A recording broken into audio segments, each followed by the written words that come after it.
plan. And we don't have people going all different ways. This is our university plan. So that's why you're here today, is because I want to tell you our university plan. I want to show you our university plan. I want to practice with you our university plan. I think it's important for us all to know that. But let's talk about some statistics before we do that. This map came out on Yahoo. It was published by the Huffington Post. It was about 13 months after Sandy Hook. And they said that there were 74 school shootings in that 13 months after Sandy Hook. Now, this is a true statistic. This came from the Department of Justice. I know the guy who helped write it. This is a true statistic. That's a lot of shootings in 1 year. 13 months, that's a lot of shootings.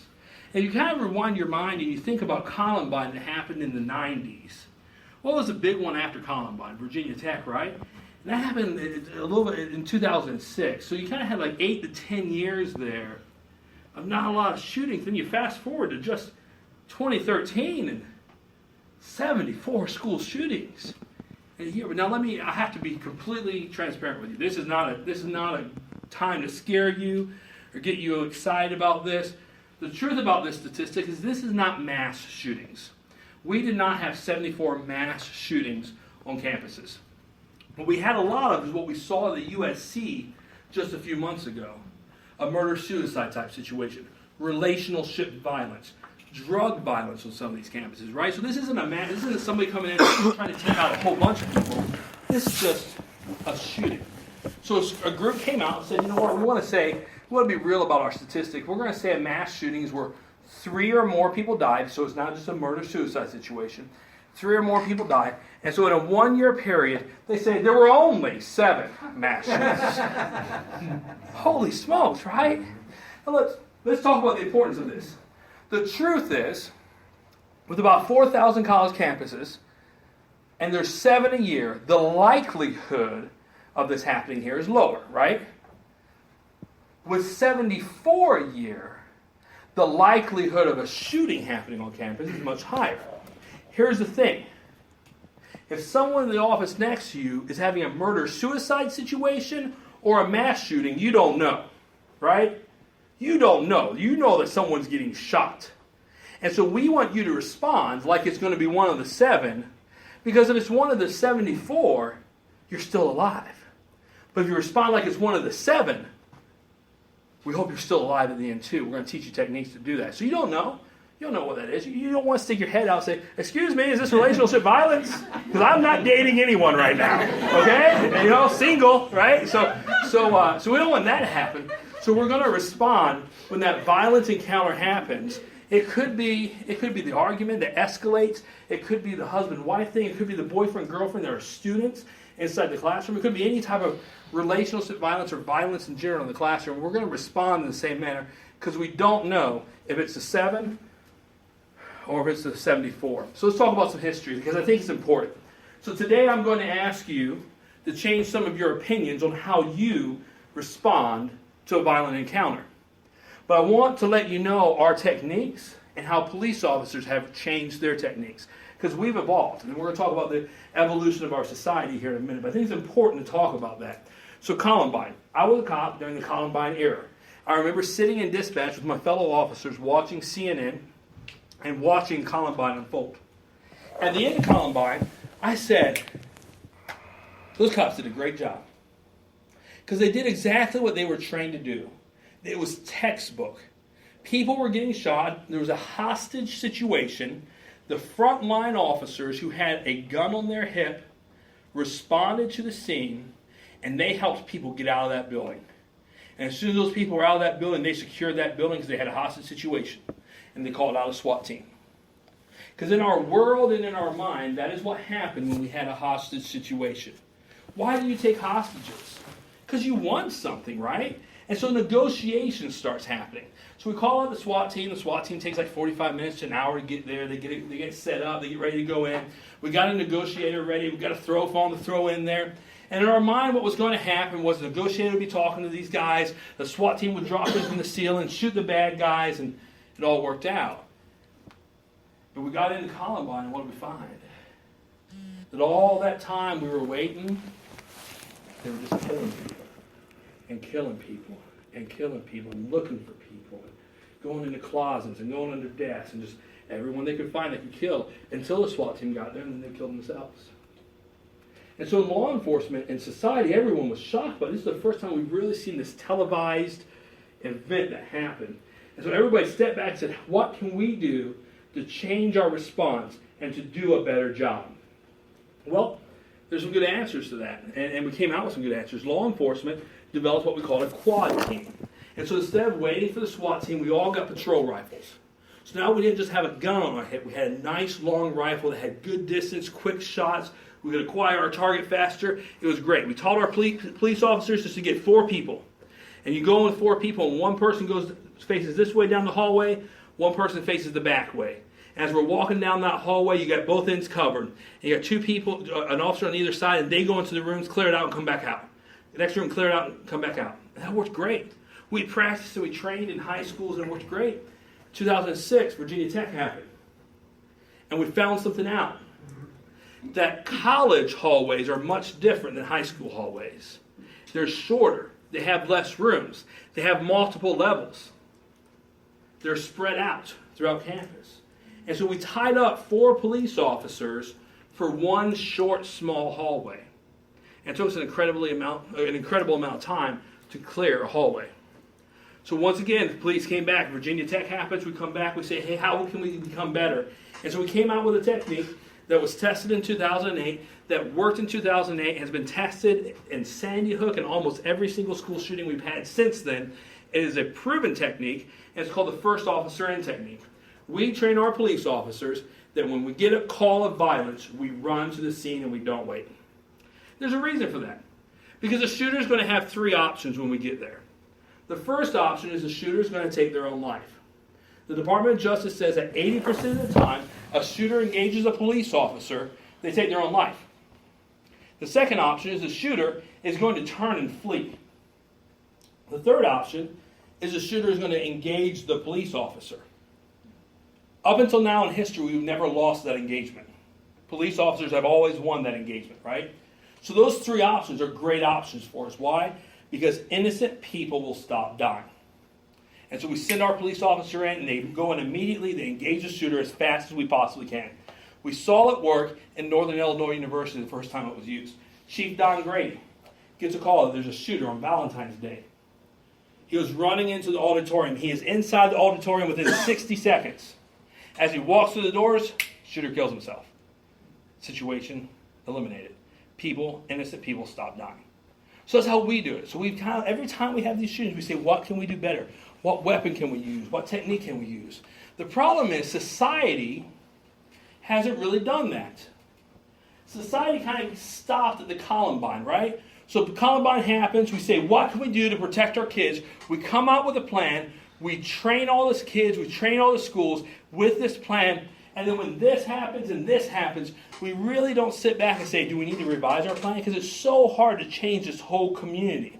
And we say, how can we change the perception of an entire nation in a short amount of time? And when I rolled out this course, I would get this question, Tom, how can you change the perception of a campus in a short amount of time? I know that we can. And let me tell you how I know we can. I saw our nation's perception changed in one day. And that was on 9/11. You see, prior to 9/11, when I would fly on an airplane, if someone were to take that airplane hostage, my mind told me when you take something hostage, you're trying to get something, right? So we actually saw in other situations, they would take the plane hostage or hijack it, and they would land the plane somewhere, and there would be a negotiation. We watched movies where they did it. Harrison Ford was all over Air Force One, right? I mean, we saw that happen. They were hijacking these planes, and they had a mission to obtain something. We never saw a movie where the plot was to take a plane over and then kill everybody in the plane. That was never a plot. So in our mind, when 5 people take over a plane, we just kind of sat back and we were going to wait till the government helped us. Then 9/11 happened. We said, whoa, that's not what they wanted to do. I flew out of an airport, I think it was like 9/17. It was one of the first flights out. If you flew after 9/11, nobody had to train you on what to do if someone was going to take over your plane. Let me tell you something. You couldn't bend over and tie your shoe without somebody jumping on top of you. Go to the bathroom. Don't even stand up, man. You better pee your pants, man, because you better not stand up on the plane on 9/17, right? Because society changed their opinion. They said, we are no longer going to allow 5 people to take us over. We are going to fight back and take those people.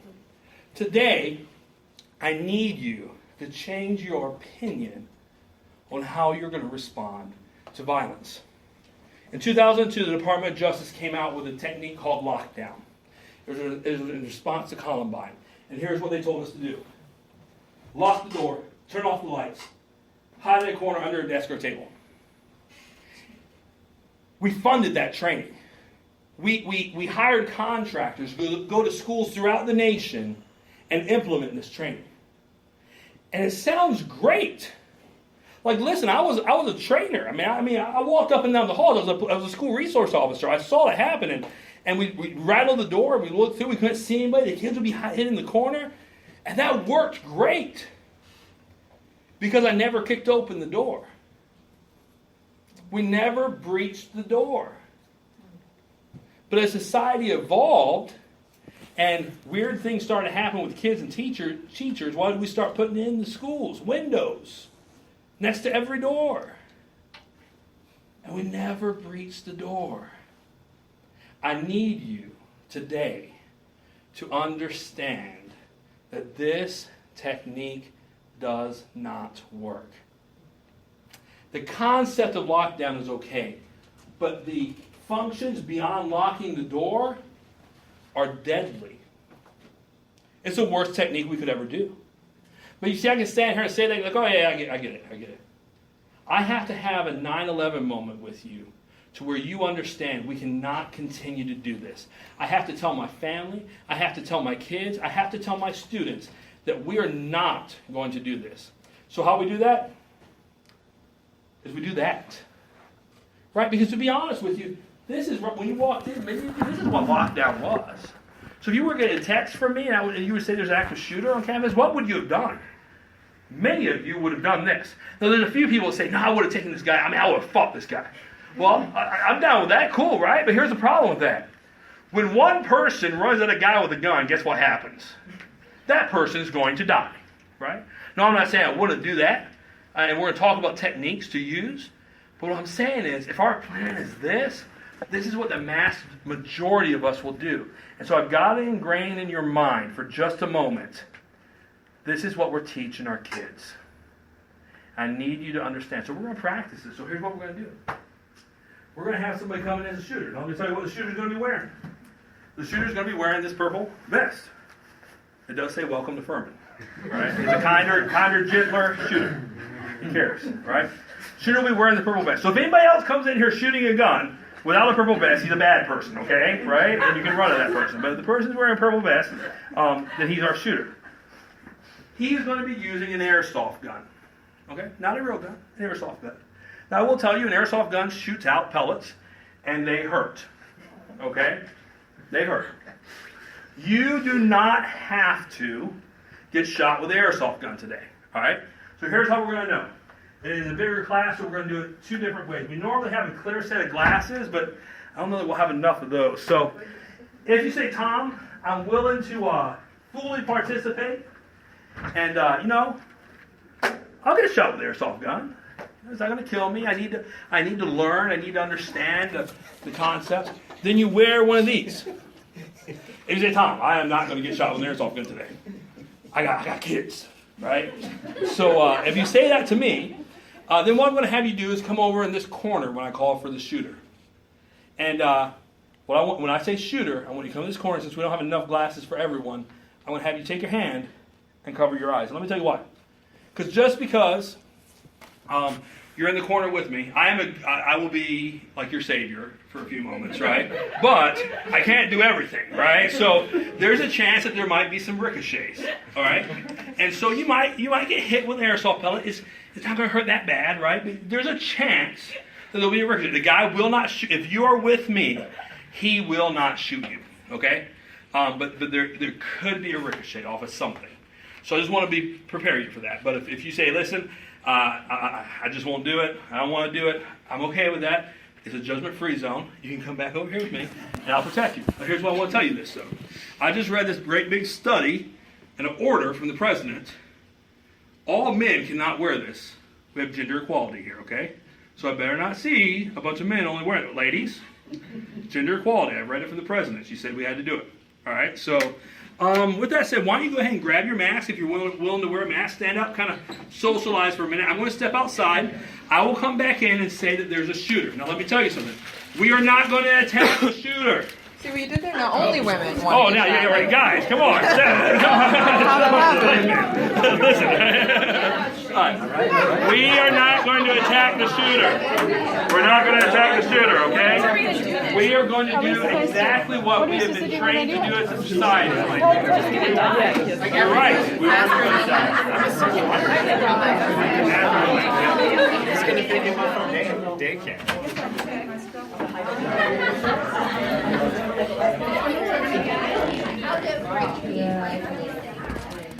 Oh, they're all gone.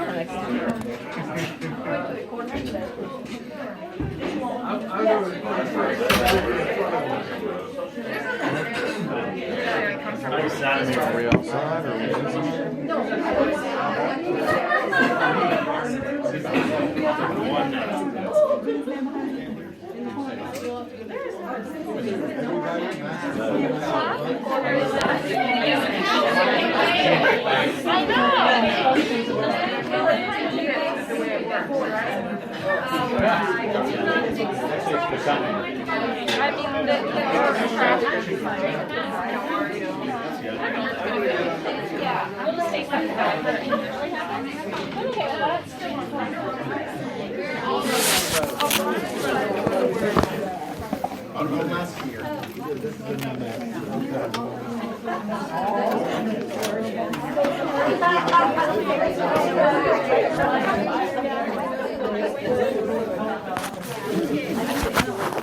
I know.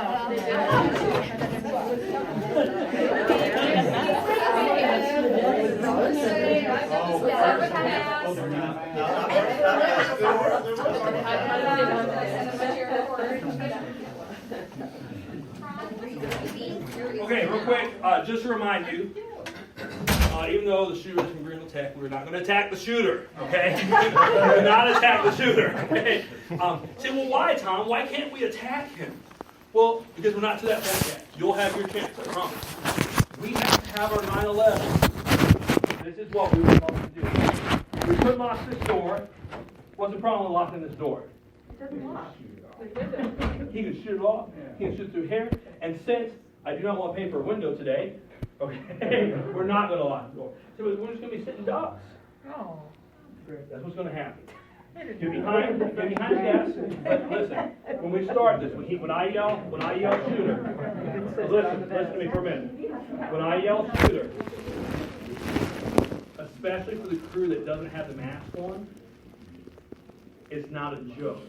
We got to be real careful about that because the people who are actually getting shot, they're not going to feel like it's a joke at all, right? And I want you to just for a moment, I didn't make this up. Your kids have been taught this.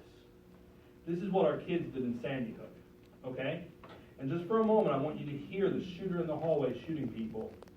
And just for a moment, I want you to think, you're next. And this is what you have been trained to do. And we do what we're trained to do, right? So with that said, shooter in the room, shooter in the room, shooter in the room, lock down, lock down, lock down, shooter in the room. But you guys are 30.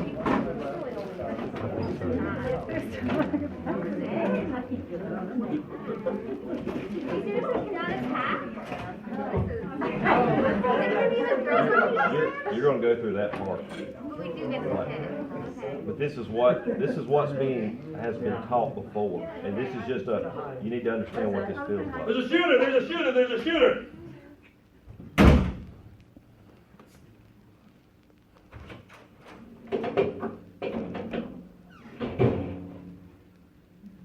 Cover your eyes, folks. If you don't have a mask on, cover your eyes.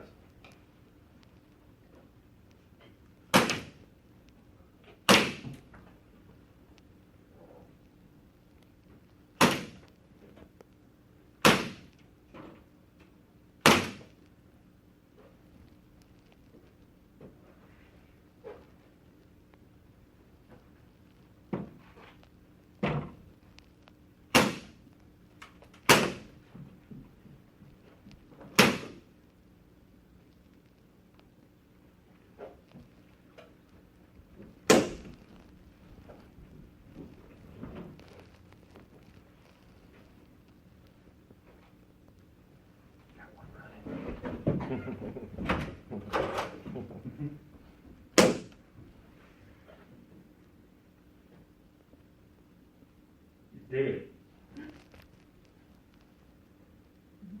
You're dead.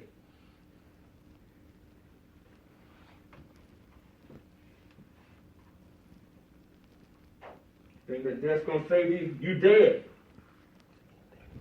Where's the partner right here?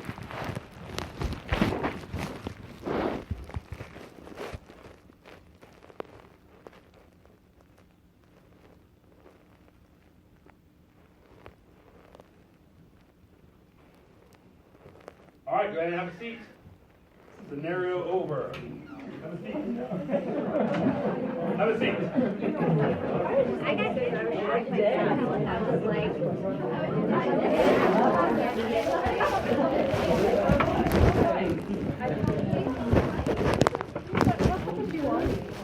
All right, so, all right.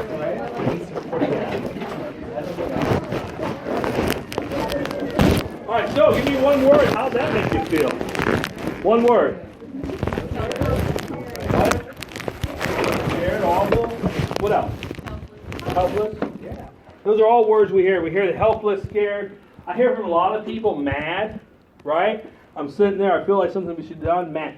So we did this because I need you to know we'll never do that again, right? We now know that didn't work. Why do we think it worked? Let me tell you why.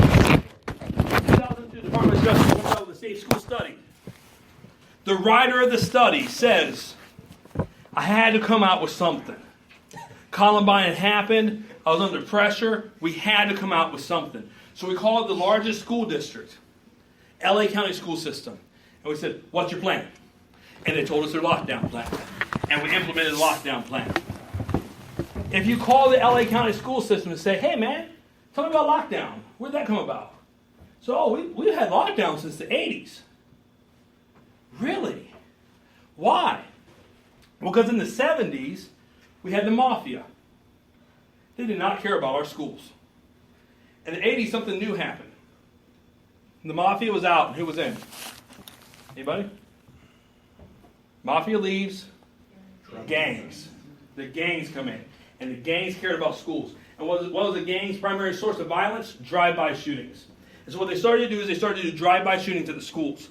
So the schools put a perimeter fence around all of their buildings.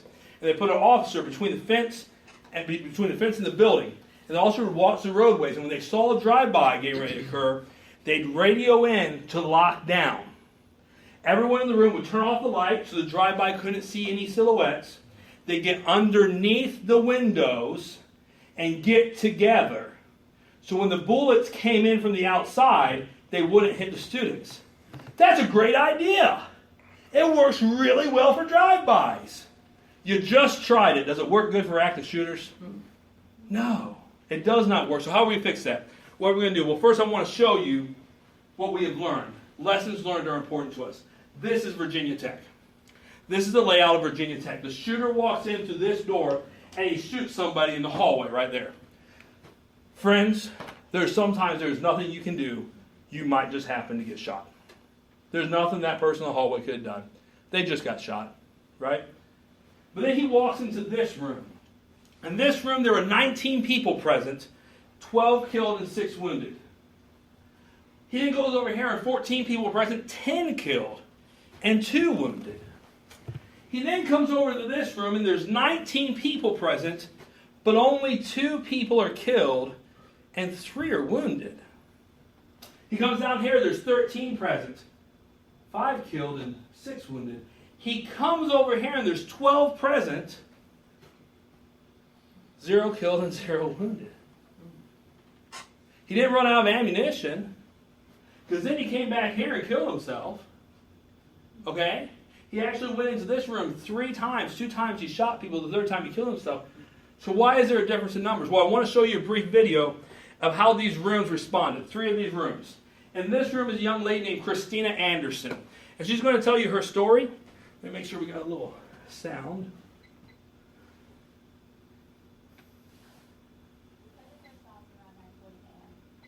I I was sitting on the wall of the classroom, so in the hallway, and I could hear the shots getting closer and closer very quickly. I mean, there was only a few seconds between the first time we heard them and when he actually walked in.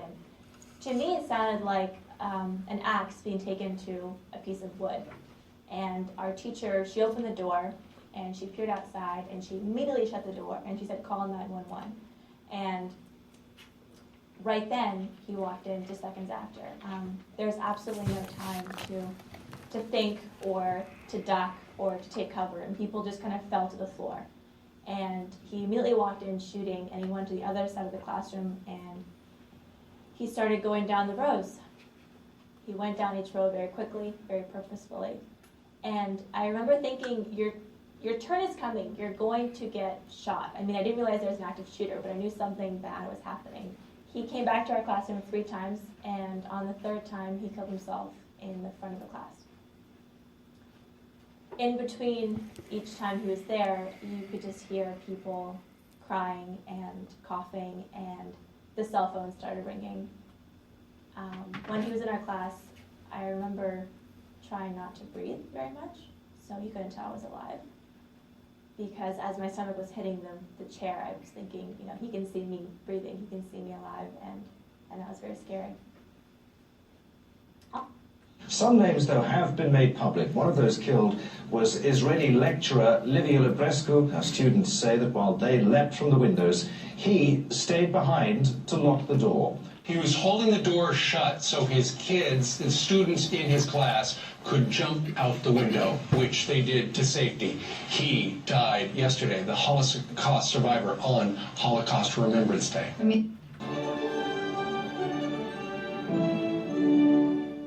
Virginia Tech senior Zach Pekowitz was sitting in Norris Hall in a classroom when the shooting started. It's possible that he and his classmates are still alive because of what they did next. Good morning. Thanks for taking the time to speak with us. Really appreciate it. You guys had no idea that this guy was out and about? No, I mean, after the initial gunshots, we just thought it was some construction at first, and then once we heard a girl scream, it all set in. You were in a classroom. What happened next? Basically, we heard the first few gunshots, didn't quite register what it was. Then we initially heard a girl scream, and 2 of the girls in my class looked out the hall and saw a guy coming out into the into the hallway with a gun pointed down to the ground. They slammed the door shut and just told everybody. Everybody kind of went into a panic, didn't know what to do. I hid behind the teacher's podium and then realized, there's nothing blocking this door. He's just going to come in. So I said, we need to barricade this door. 2 of my classmates got up and held me, and we just held the table there. And he eventually, meanwhile, all these gunshots are going on. He eventually came to our door, tried to open the door, didn't go, so he tried to shoulder his way in. Got the door open about 6 inches, and we all had to slam it back shut on him. And that's when he put 2 bullets into the center of the door, thinking we were up against it, trying to close him out. And he then reloaded. I was right against the ground, right against the door. He reloaded his clip, and I thought he was coming in for a second round. But for the grace of God, he just kept going and didn't try to get back in there. All right, 3 very different responses. Christina Anderson. She is the daughter of an FBI agent and a military contractor. Her mom's FBI, her dad is a governmental contractor. She grew up in Tornado Alley. I said, Christina, man, when this guy comes through the door, why didn't you do something other than get under the desk? She said, Tom, I only ever knew tornado drills. My school practiced tornado drills all the time. Never practiced about shooters. And when I heard the alarm going off outside, because somebody pulled a fire alarm, and I heard the panic, I got underneath the desk. That's what I've been trained to do. Completely different response than this guy over here, right? Holocaust survivor. He's holding the door closed, telling his students to jump out the window. I said to Christina, you guys are on the same level. Why didn't you jump out the window? He came back 3 times. It took him, between the first time he was there and the second time he was there, it was about 5 minutes. I said, you had 5 minutes. Why didn't somebody jump out the window?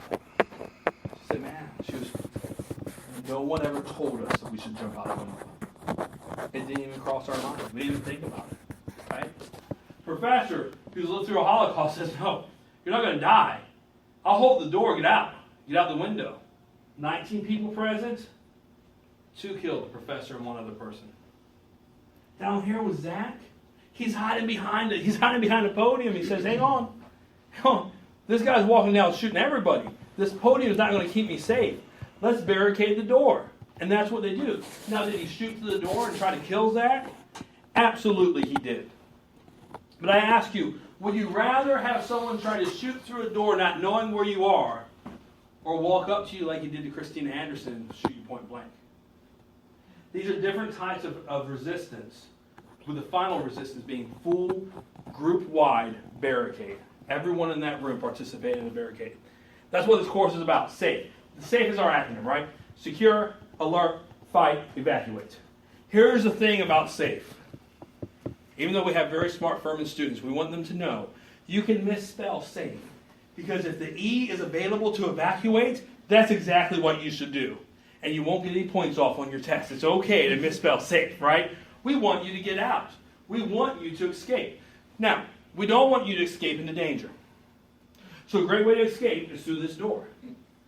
But if they're shooting in the hallway, we don't want to run into danger. Only escape to a place that you know is safe, right? And if you're in a room where you can't escape, then we need to take other options. So Tom, why do you talk about escape? Escape makes sense to everyone. Everyone will escape. That's not actually true. This is Columbine High School. There's a teacher right here. This teacher calls into 911. I have the 911 recording. A 5-minute recording where the teacher is talking to 911 saying, there's a shooter in the hallway right here. He's walking back and forth. There's smoke everywhere. He's shot through the glass. And for 5 minutes, she screams at children to stay down, to stay under the desk, to keep out of sight. For 5 minutes. Green is outside. 100 feet away from her is an exit. There's nothing obstructing that walkway. Nothing. She's on the phone for 5 minutes. Could have escaped. Inside this room, over a dozen people were killed underneath their desks. Because at the end of that 5 minutes, he eventually came into the library and started to shoot people underneath desks. Right? Because nobody jumped up and ran and escaped. Let me tell you something about shooters. Shooters are great shots for huddled targets. They have an 80% shot ratio. 80% of the time they pull their trigger, they hit their target. A police officer has a 25% shot ratio. 25% of the time we pull the trigger and we miss our target, or 75% of the time we pull the trigger and we miss our target. Why? Because we're not dealing with a huddled mass. We're dealing with somebody that's moving and shooting at us and running and jumping. So do you think a shooter would have a better shot ratio than a police officer if he encountered resistance in moving targets? I don't think he would. I do not. In fact, we know he doesn't. Because when he engages the police officer, his shot ratio drops way, way down into single digits, right? So we know that when this happens, they don't keep their 80%. They only keep their 80% when their target isn't moving. So you say, well, wait a minute, they would all have to funnel through here. Yeah, but he's going to drop from 80% to 10%. That means instead of 8 out of 10 people dying, 1 out of 10 people are going to die, right? So we want to move, we want to escape, we want to get out as fast as we can. So that's our escape piece. So let's talk about the S. Secure. Secure starts with lockdown. I say, hey, Tom, you just spent the last 40 minutes telling me how terrible lockdown was. The lockdown was ineffective. Lockdown was crazy. It was made up by the government. The terrible conspiracy theorist things, right? You shouldn't lock down. Well, that's not what I'm saying. Lockdown, a piece to lockdown is very important, and that's securing ourselves in the room. Preventing someone from walking in. Now, I get this question all the time from our Furman faculty and staff. They say, Furman, we have a great university, well-funded, we're taken care of, we have good equipment. What is the best item we could buy that would secure our door? There's a wedge that you can kick underneath it and these spikes jump out, and they got some cool stuff, right? And I said, man, this is great news for you. Great news. Because Furman has invested in this crazy new piece of technology. It's called a door lock. It actually works, right? When you teach with a locked door, no one's going to surprise you, right? Because if someone wants to come in here and shoot us, they're going to have to shoot this door open or shoot this window open. When someone starts shooting through the door, we call that a clue. that something bad is getting ready to happen to you, right? And that gives us time to prepare. There's a big difference between someone having to shoot through that door to get to us and someone walking in. So when the professors say to me, Tom, what can we do? What's the biggest, greatest thing we can do? You can teach with a locked door. You can. No, that's a tough thing to do. Listen, I understand. I understand. Teaching with a locked door is inconvenient. Students, not our students, but I heard other students show up too late to class sometimes, right? I've heard it happens, man, right? But they'll have to learn that 5 after, you're going to walk over and you're going to close this door. And you're going to put your key in and you're going to flip it and lock it. You see, we don't trust the lock. We don't trust the lock in the time of an emergency to lock it. And let me tell you why. What's the first thing you lose when you're in an emergency situation? Your fine motor skills, right? So do you really think that when there's someone shooting people outside and the fire alarm's going off, that you're going to be able to pull out your 60 keys, find the right one, put it in the door, turn it the right way, take it back? No, we're not going to be able to do that, right? So if you don't teach with a locked door, what do? Even if you do teach with a locked door, we do the same technique. Barricade. We barricade just like Zach barricaded. Barricading works. Why? Because he can shoot through that window and unlock our locked door. He can kick open the door and get through our locked door. But when he kicks open that door, what we want the shooter to see is that. Right? Because if you're the bad guy and you're trying to kill a bunch of people and you pull open a door and you see that, do you think the people behind that wall are huddled up in a ball waiting to die? No. You know when you get to that door, some bad stuff's getting ready to happen to you, right? And that's what we want to have happen. Because here's what we know. The shooters know something. They know something. They know this. They've got 8 minutes. Shootings don't last more than 8 minutes. They got 8 minutes. And they're trying to kill people. Do you want to take up 2 of those minutes to get through that, only to encounter some people who aren't balled up ready to die? We also know this. For every 2 minutes a shooter is not engaged by a police officer, 5 people die. For every 2 minutes, 5 people die. If we can, even if he gets through it, if we can hinder them for 2 minutes, we just saved 5 people, right? And we're 2 minutes closer to the cops showing up. We want to barricade. Now, inside opening door is the best door to barricade, right? Because we're going to throw some stuff up. Now, let me tell you what we'll do. We won't do it today. This is a great thing to throw in front of a door. We love it. The problem is, during scenarios, this thing has all kinds of wires going into the ground. And thanks to the SGA, I learned that they can pull them out of the ground, right? So we're not going to do it. We're not going to do it, right? But that's our great technique. But other things that we have, we can take desks. We can take chairs and tables and push and pile and stack it and push it up against that door as hard as we can. What happens if it's an outside opening door? Well, many of our outside opening doors have these closing bars like this. Have you seen those? There's 2 little bars that close that door for us. If you take a belt and you wrap it around that closing bar, it secures the door better than a lock. Because they can't shoot that one off, right? And it's pulling that door closed. When they try to open up, those 2 bars are secured by that belt, and it doesn't open. So when it's an outside opening door, that's a great technique. Or, how about if it's an outside opening door, you wrap a belt around your handle and pull this way, and you wrap a belt around your handle and pull this way, and while you're pulling, you're stacking stuff in front of that door, and when you get all your stuff stacked, you have those 2 people let go of it. Inside opening door, while you're getting ready to lock down, a foot wedge. A foot wedge on the door will keep that person from opening that door. Can they shoot through and hit you? Yeah.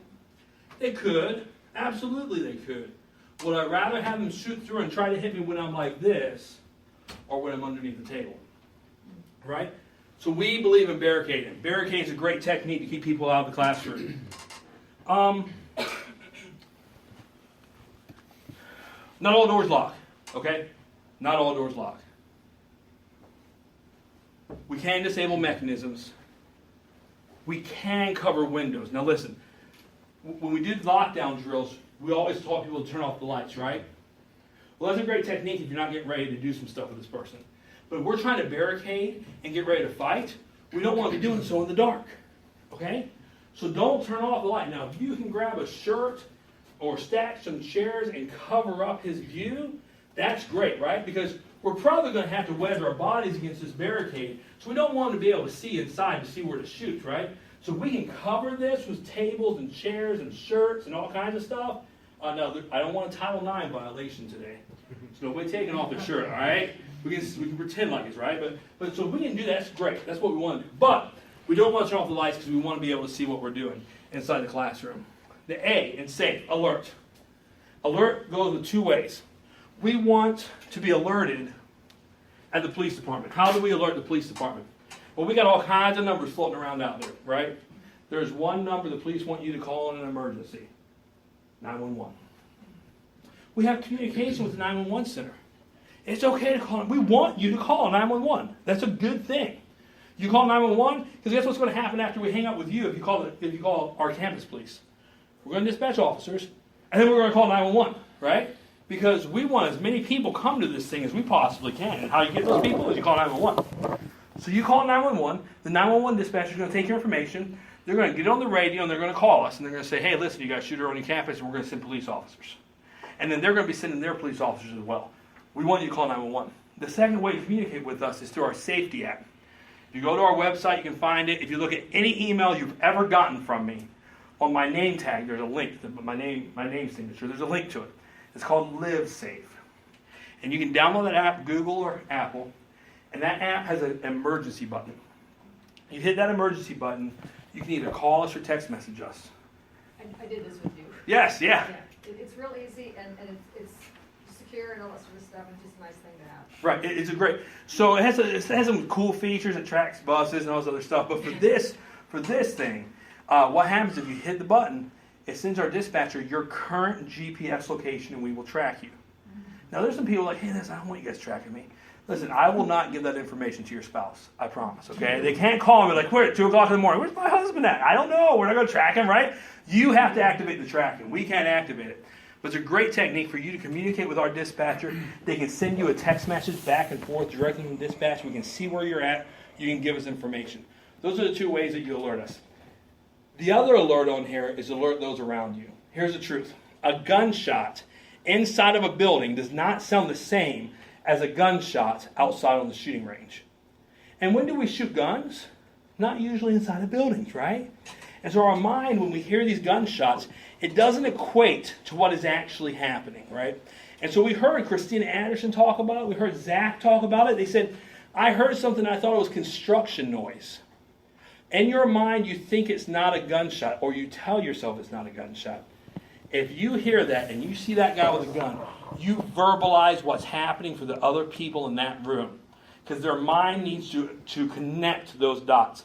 When Northern Illinois University shooting happened, Don Grady went through the doors. The shooter shoots himself. Don says he gets there. There are literally dozens of people shot. He said there were like 12 or 14 people sitting in their seat looking straight forward. Because nobody told them what to do. Sometimes people just need to be told what to do. They need a leader. That's why it's so important for us to teach this course to our faculty and our staff and our leaders, because we need you to be that leader in that classroom and verbalize to people what you expect for them to do. Now let's talk about the F. This is probably the most controversial one. Sometimes the funnest one. Fight. Now let me give you this disclaimer. Listen, I teach this course to churches. We just taught 150 church security officers at my church. It's the exact same course. There are people who say, Tom, listen, man, I'm a lover, not a fighter. Okay? I am not going to gouge anybody's nose or eyes or break a finger or any of that stuff. Listen, that's okay. That's okay. You don't have to do that.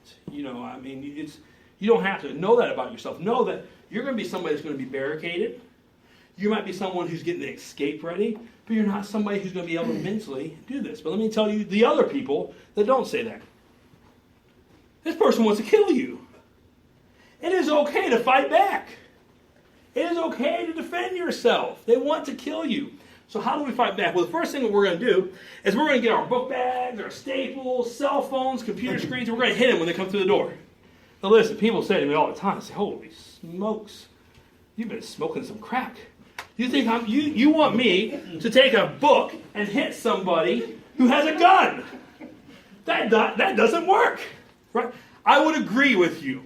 So if someone comes in with a gun and I jump up and throw a book at him and then look at him, I'm probably going to die, right? That's what's going to happen to me. But that's not the reason we hit him with books and things. We do this as a distractionary technique. One, flying objects distract you. Secondly, when a cell phone hits you in the face, it hurts. I'm the father of 4. It happens all the time. It sucks, right? It hurts. And so when we do this, so now we got a guy. Hopefully we're teaching with a locked door, and he just kicked open our locked door, right? So that took some time. So now he gets into the locked door, and there's a wall of chairs and tables. And so now I got to fight through my wall of chairs and tables. And I get through the wall of chairs and tables, and I have 14 cell phones hit me in the face. Right? Things are going good for us and going bad for him. But we don't stand up and throw the cell phones and wait to see what happens. We stand up, we throw the cell phones, and we immediately follow up with an attack team. I need 6 volunteers. Men, since you kind of failed me on the mask thing. All right. Right here. 1, 2. Can you come up? 3, 4, 5, 6. You guys come on up? Yep, come on up. All right. I need one more. One more male. Can I get one more male? Why are you the men? Oh, you'll see in this minute. Because we're going to be touching each other, and when we touch each other, I try to hit the gender. It's how I roll with this one. Okay.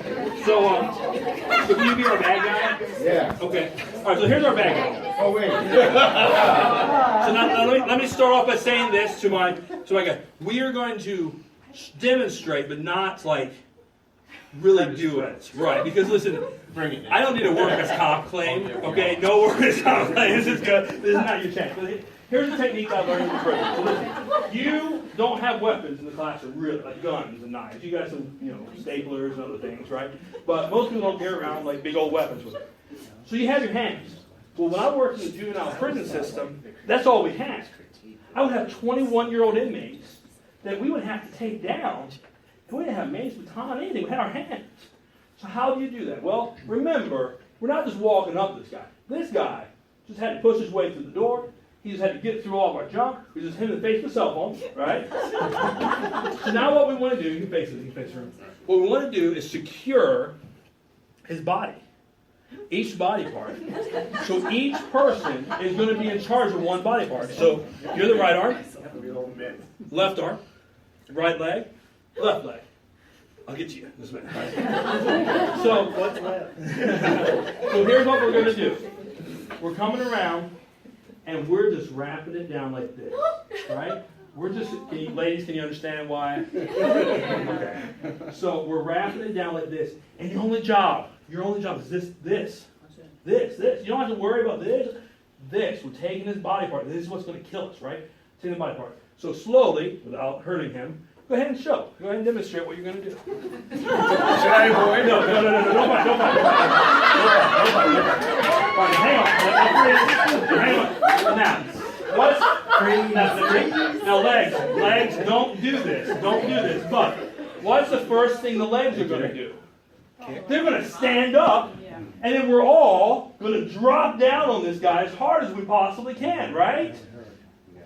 But we got a fifth. So fifth, come on up. What's our fifth attack team we're going to do? Well, he's going to secure the head right here. Because this is a weapon, right? So the head, this guy's going to be headbutting my attack team members, right? He might pull some Mike Tyson action, take a little bite, right? We don't want that, right? So he's taking the head, but let me tell you what he's really going to do. And this is going to be terrible. This is awful. I'm just telling you. It's a terrible thing I'm getting ready to say. This guy just tried to kill us, right? He went through our barricade. He tried to kill us. And if my attack team starts losing him, I cannot let this person see to kill me. So your job is to take your thumbs right into the eyes. Because we cannot let him see to kill us. Right? And if our attack team's losing him, that's what we have to do. Now, with this attack team, that would never happen. They got it, right? Yeah. Round of applause. Good job, attack team.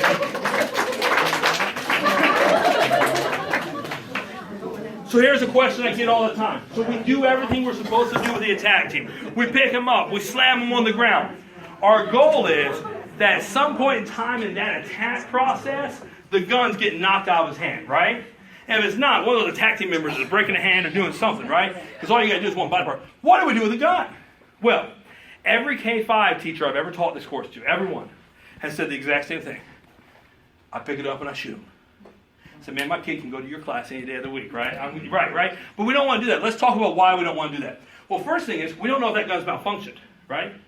He may know that gun's malfunctioned. He might know that it only has one round or no rounds, but we don't know that. In almost every shooting that we've had, there have been at least 2 weapons. Sometimes 6, right? So what happens when I'm holding this guy down and my partner stands up with a gun? My natural response is to be like, okay, we got this gun, right? Now he pulls out 2 more guns and starts shooting us, right? We don't pick up the gun. The ultimate reason why we don't pick up the gun? Every shooting. So I'm friends with the chief of police, Michael Kehoe from Sandy Hook. I'm good friends with Gene Dysinger from Virginia Tech. Every shooting we've talked to and everyone we've seen, there's smoke, there is alarms, there is chaos. And you have a young police officer turning the corner, he just walked over some dead bodies. And he sees you standing there with a gun. Now we want to say, the cop is going to say, sir, put the gun down. Why would I ask someone to point a gun at me? I'm not going to say that. Because when I talk to you who has a gun, you're going to point it at me. So I'm going to shoot you because you're getting ready to shoot somebody else. That's what's going to happen. Right? That is what's going to happen. We don't want to see that happen. So what do you do with a gun? Well, we got a couple techniques for you. The first one, especially for a handgun, you take your garbage can. You turn it upside down and you put it on top of the gun. Then you move your garbage can to the corner of the room and you take the fattest person in the group and make him sit on the garbage can, right? But not really the fattest person, because where's the fattest person going to be? On top of the guy, right? So we're going to put the second fattest person on the garbage can, right? Because we take the gun out of play for him, right? Because at some point in time, he might be able to get up. Maybe we don't have a 4-person attack team. Maybe we only have a 3-person attack team. Maybe he's getting away. So what are we going to do when he starts getting away from us? Well, let me tell you, there's one thing worse. The cop turning the corner and seeing somebody pointing a gun at somebody. You know what's worse? Running towards a cop with a gun. That's worse, right? You're definitely going to get shot then. So what do? Well, we have a belief at Furman that if you run at a cop with a garbage can, he will not shoot you. Okay? So our recommendation to you is you put the gun in the garbage can and you run out with the gun in the garbage can above your head, right? Because we're hoping the cop's going to go, huh, that's a garbage can, right? That's kind of weird, right? So, what if it's a long rifle? What if we can't fit in the garbage can? You know what my recommendation to you is? Put it out the window. Put it out the window, right? Get rid of it. Get it out of play. We don't want him to have access to it, and we don't want to be touching it or messing around with it. Now, here's the last slide I got for you, and then we're going to do a demo. This is the hardest slide to talk about. Medical help may not be nearby. There's a couple of reasons for that. Let me tell you 2 examples on our campus. We had someone who had a medical emergency and it took the ambulance 35 minutes to get here. Not because the ambulance is bad, but because it's a county-wide ambulance. There are other things happening. And they respond to emergencies. And if they're out of service, they're out of service. We can't make them be in service. We had a girl hit by a car. 52 minutes to get an ambulance here. Hit by a car. We're sitting on the side of the road with her, right? That happens. That's odd cases. The truth of what's going to happen is an ambulance cannot come onto our campus until we can tell them the scene is safe. In almost every single shooting we've dealt with on campuses, we've had a false report of a second shooter. Because here's something I need to tell you. Just because you get shot doesn't mean you die, right?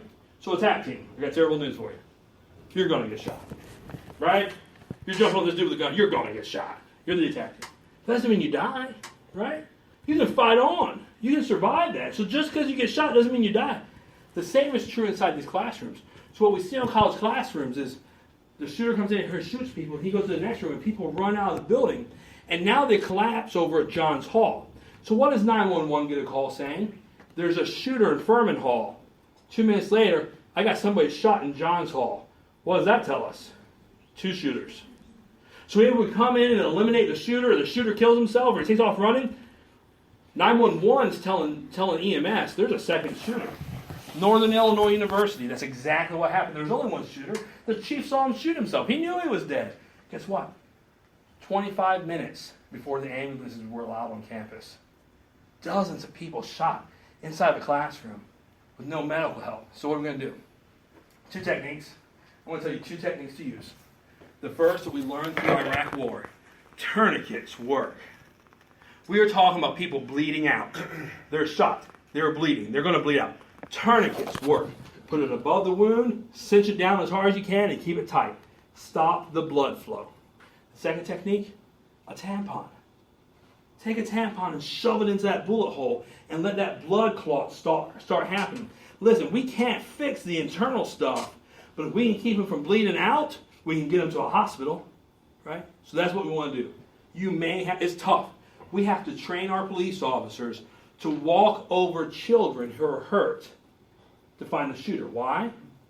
For every 2 minutes, 5 people die, right? And I can stop here and help you for 2 minutes, but it's at the risk of losing 5 people, right? And we can't do that. So you might be responsible for rendering aid to yourself or to others. So remember that medically, 2 techniques, tourniquets, blood clot of a tampon. Those things work. Get out. Break a window. Christina Anderson said, Tom, no one told us we could break the window. Take a desk and pick it up and have 4 people shove it through the window as hard as you can, over and over and over again. Get through. Get out as fast as you can. Secure your room. So with that said, it would be wrong of me to teach this and for us to not try to barricade this door. Right? So, shooter's going to leave. Go ahead and get your mask and put them on if you have one. Now, I have replaced a crap ton of walls. So let's try to keep this wall nice. Okay? let's try not to break the glass. All right? We want to secure ourselves, but not and we do it statically. He's going to give us a couple minutes to get ourselves secure and get ourselves ready. Let's logically decide how we're going to secure this door. Let's start doing it, and we'll just do it statically and take our time doing it. Secure. We want a couple people to get ready to throw some stuff at him if he gets through the door. We want an attack team ready if he gets through the door, okay? All right, so let me go make sure he's ready, and I'll come in and yell.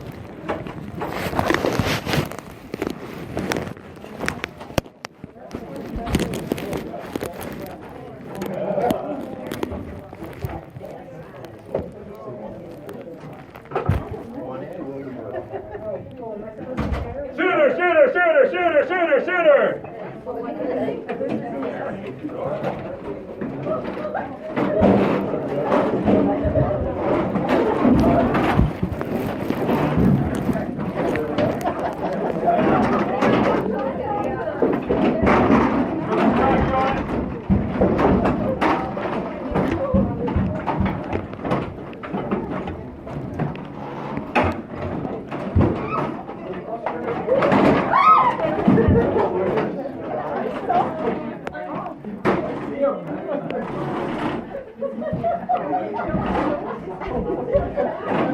I'm looking right at it. How does that happen?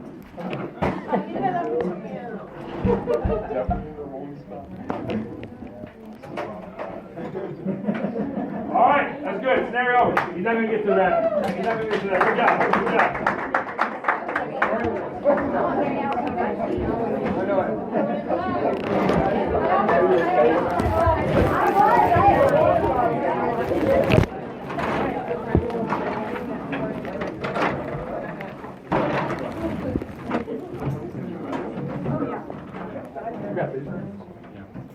All right, so one word while we wrap up. Go ahead and find Steve. We're going to wrap up. One word, how did that make you feel? Right. A lot better, right? Empowered, like you had a plan.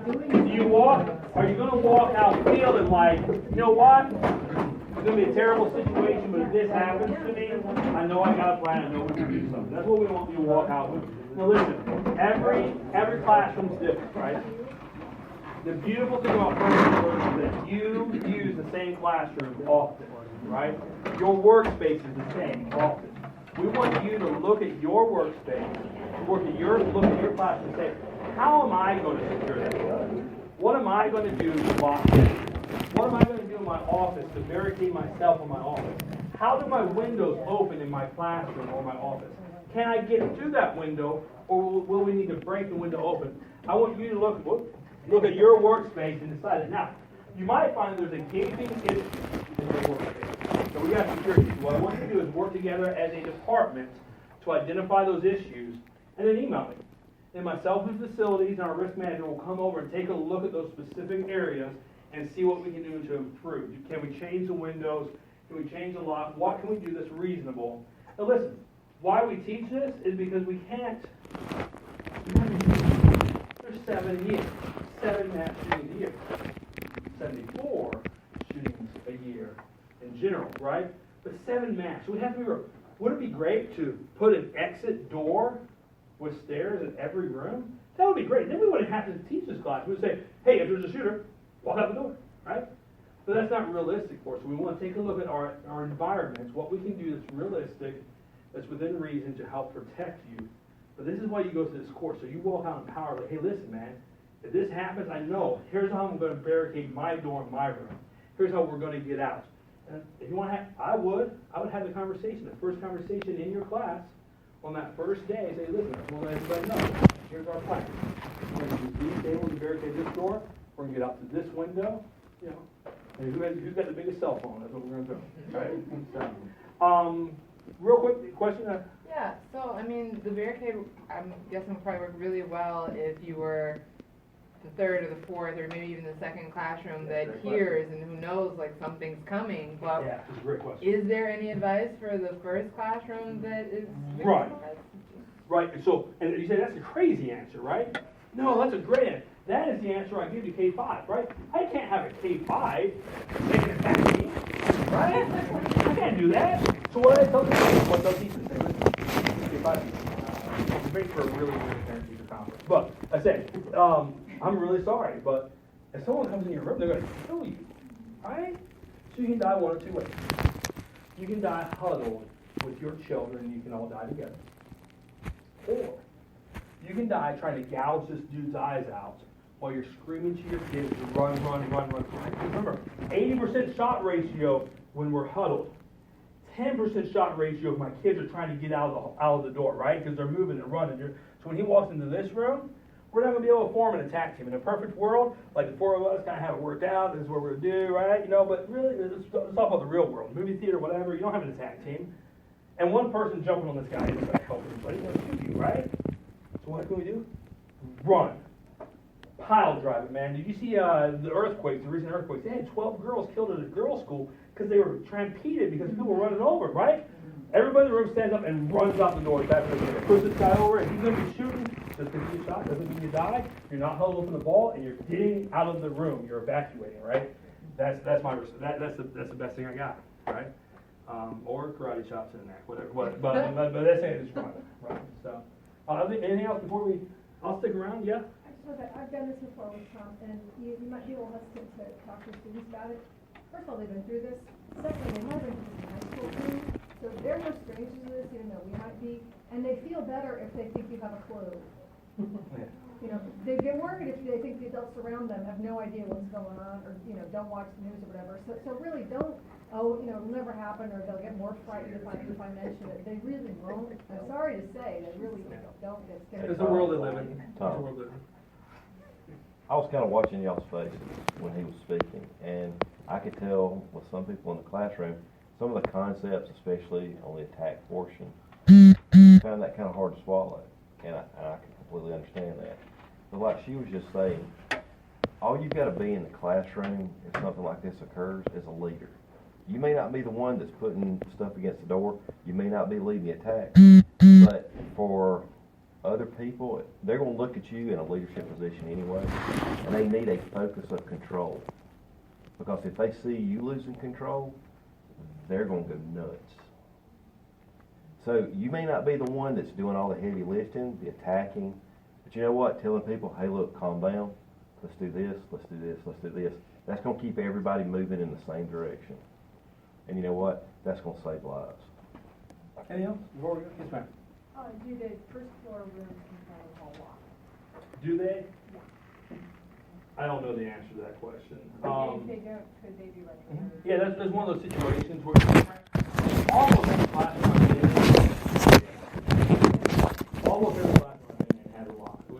quick survey. But that's what we really want in the department, because there's a couple conference rooms that we didn't know about. We didn't even know about. Now, what one person said he's going to do yesterday, actually, when we talked, this one person, he had this exact lot.